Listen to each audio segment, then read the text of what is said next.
Bonjour à tous, bienvenue sur l'émission Jeudi Feliz. Donc, bienvenue Tabara. Enchantée. Est-ce que tu peux te présenter rapidement? C'est un plaisir déjà de vous retrouver avec toi aujourd'hui. Moi, c'est Tabara ou Tabou. Ah bon, C'est on mon dira petit Tabou. nom, donc appelez-moi Tabou. Hein. Tabou, je suis blogueuse, créatrice de contenu. Une richesse dont on va parler et qui est justement sur la cuisine africaine. Exactement, Donc, ça va être le sujet du jour.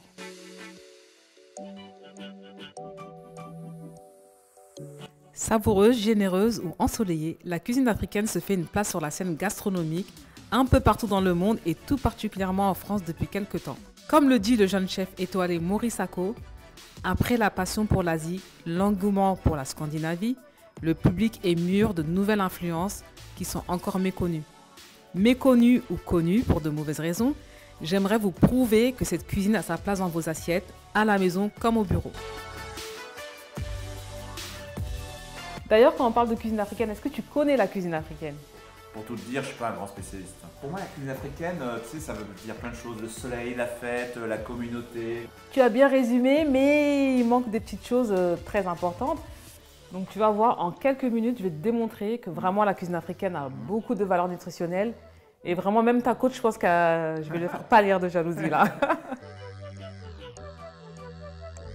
Est-ce que toi, tu connais un légume africain Alors, je te dirais, c'est peut-être un peu stéréotype, mais la banane. La banane, plus particulièrement la banane plantain. C'est un faux fruit qu'on utilise effectivement en friture, mais il faut savoir qu'on peut le manger bouilli, tu peux le manger à la vapeur et c'est vraiment très riche en nutriments. C'est vrai que moi, je l'ai plutôt eu à l'occasion en friture. Je ne savais pas qu'on pouvait avoir justement des recettes qui amenaient d'autres manières de le cuisiner.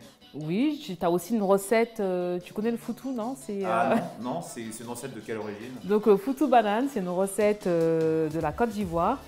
Et justement, on fait bouillir la banane plantain et on peut le mélanger à du manioc pour en faire une petite boule de pâte qu'on va manger avec une sauce par exemple. Le manioc aussi, c'est un des légumes, c'est une légumineuse et surtout qu'on peut manger en semoule, en farine, donc il y a de la farine de manioc et qui est une très bonne alternative pour les personnes qui mangent sans gluten. C'est intéressant ce que tu me dis, donc ça veut dire qu'aujourd'hui tu as des produits qui peuvent être une alternative au gluten à travers la cuisine africaine. Ah oui, tout à fait. Je peux te parler de d'autres produits et ça c'est sûr, je pense que tu ne dois pas connaître. Il y a un produit qui s'appelle le ndolé. Donc le ndolé c'est le nom d'un plat camerounais et aussi une plante légumière et qui ressemble aux épinards. Ah d'accord. Voilà, comme Popeye. Donc elle a les mêmes valeurs, on peut être très riche. Elle est très riche, pareil, en nutriments. Après, je vais te parler d'un légume très peu connu, mais qui devrait être mis en avant de plus en plus, qui s'appelle le gombo. Tu connais pas? Non. Donc moi je connais le combo, qui est un sport de combat, Non. mais le gombo... Non, c'est pas un sport de combat, donc c'est le gombo. Et le gombo, c'est un légume qu'on appelle aussi okra. Et on le trouve maintenant dans les grandes surfaces, hein, donc vous pouvez trouver ça facilement.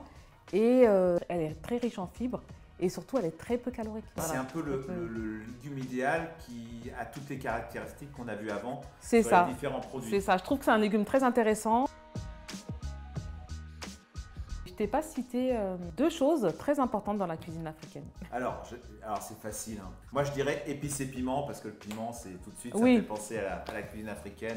Et... Évidemment, on a dit tout à l'heure que c'était ensoleillé, très convivial.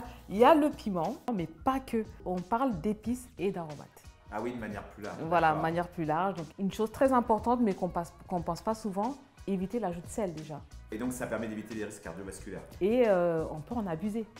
Vraiment abuser des épices. Quand je dis abuser, c'est des dosages, hein, mais tu peux en abuser parce que c'est peu calorique. Si tu tiens à ta ligne, c'est parfait. Justement, moi, là, Ah bah on t'a amené un petit échantillon, c'est ce que j'aime bien. Après, c'est vrai que je le connais, le gingembre ou le curcuma, mais après, tu as quoi d'autre comme type d'épices? Après, tu as d'autres épices que tu peux utiliser. Tu as du poivre, mais là particulièrement le poivre de Penja qui vient du Cameroun. C'est un poivre blanc qui a un goût particulier, mais qui parfume énormément les plats. Dans le nord de l'Afrique, on utilise du cumin, très bien aussi, et qui a beaucoup de vertus aussi pour la digestion. J'avais une image de la cuisine africaine très liée à la cuisson à base d'huile. Or, c'est totalement faux. On va dans une cuisine qui est différente et plus saine avec différents modes de cuisson. C'est ça. Donc dans la cuisine africaine, on fait vraiment attention au mode de cuisson et limiter l'ajout de gras. Donc c'est l'étiquette qu'on peut avoir derrière cette cuisine. Mais j'ai évoqué tout à l'heure la banane plantain bouillie. mais on utilise beaucoup de cocottes. Quand on parle des tagines, c'est vraiment des cuissons à l'étouffée, des cuissons lentes, vraiment pour avoir toutes les saveurs, mais sans forcément ajouter du gras. Et ça, c'est une de mes cuissons préférées, c'est la cuisson à la braise. Je dirais que là, ce que je comprends, c'est que l'accompagnement est au centre, alors que la protéine, on va dire, animale est plutôt en périphérique. C'est ça, tu verras que dans la plupart des plats, le légume est très important dans la cuisine africaine. Est-ce que tu aurais 2 adresses à me conseiller si je vais aller tester vraiment la cuisine africaine comme tu viens de me la faire découvrir? Donc je peux vous proposer 2 restaurants. Tu as le restaurant Osé. Donc Osé, leur concept, c'est vraiment de présenter différents mets, donc des différentes sauces. Tu as du mafé avec de la pâte d'arachide, tu choisis ta base de riz. Et tu as un autre restaurant, c'est African Bowl. Alors j'adore le concept, surtout là avec les beaux temps, si tu pars, tu vas adorer. Et tu pourras goûter le fognon notamment.